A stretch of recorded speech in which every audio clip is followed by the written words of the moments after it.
we're organising our second Ireland Forum on the 26th of October this year. Now, this is a long-term strategy for AIRMIC. There is no trade association like AIRMIC in the Republic. We cover Northern Ireland, where we've got quite a few members already, but we've also got a growing membership in the south. So we decided that we would make an objective of being AIRMIC in Ireland and to run this event and to do a number of online sessions throughout the year.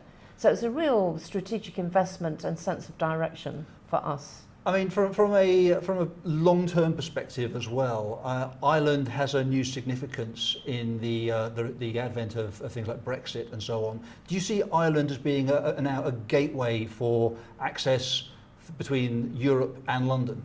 Well, if I can talk globally first, because there's a report, I'm just referring to my note to make sure I call it by its correct name, the Trade and Investment 2022-2026 Value for Ireland report, produced by the Republic's government.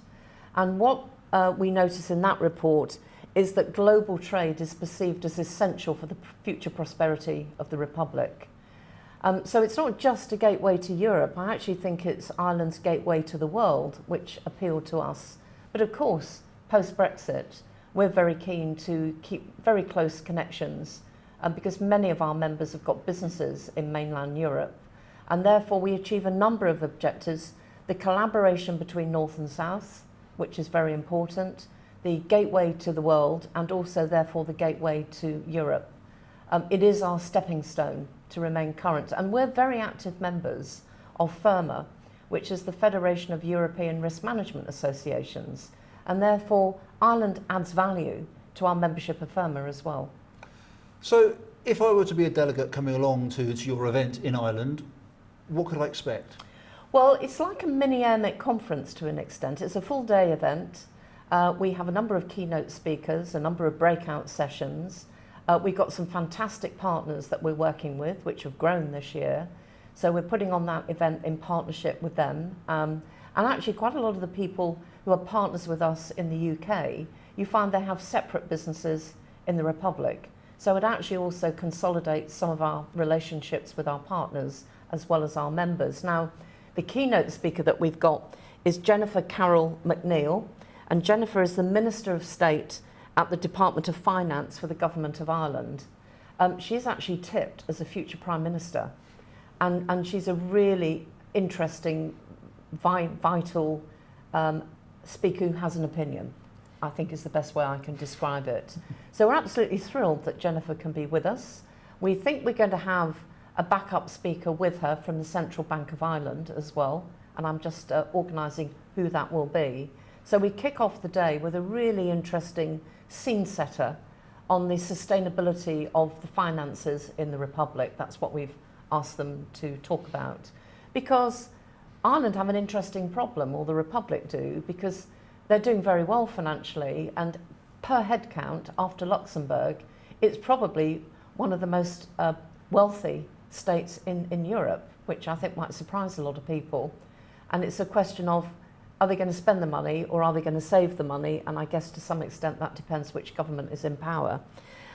We've also got two other keynotes that I can mention at this stage. One is Dr. Daniel Hume, who is the Chief Executive of Sotala and also the Head of Artificial Intelligence for WPP, the brand and marketing company. Daniel's a friend of AIRMIC and he's spoken at a number of our events, but he's never been to Ireland and he's never spoken for us in Dublin either. So that's going to be a first for that local community. And he was a speaker at our Fast Track Forum, and I think most people who were here at the Fast Track Forum agreed that he was a great speaker. So he's going to do a bit of a repeat of what he did today at that event in October. And then finally, we've got a speaker lined up who's going to talk about energy transition, works for a large energy company, and he's going to be speaking at the end of the day on some of those key issues. And throughout the rest of the agenda, we've got peppered all sorts of things associated with geopolitics, economics, and for the first time, an Insurance Institute of Ireland continuing professional development stream. And you might think, well, is that important? Well, it is in Ireland. We're members of the Chartered Insurance Institute in Northern Ireland, but in the Republic they have their own insurance institute who have different requirements for continuous professional development accreditation. And so this time we've worked very closely with that institute to provide some CPD hours for people who are members of that particular institute, as opposed to the chartered body which covers the United Kingdom.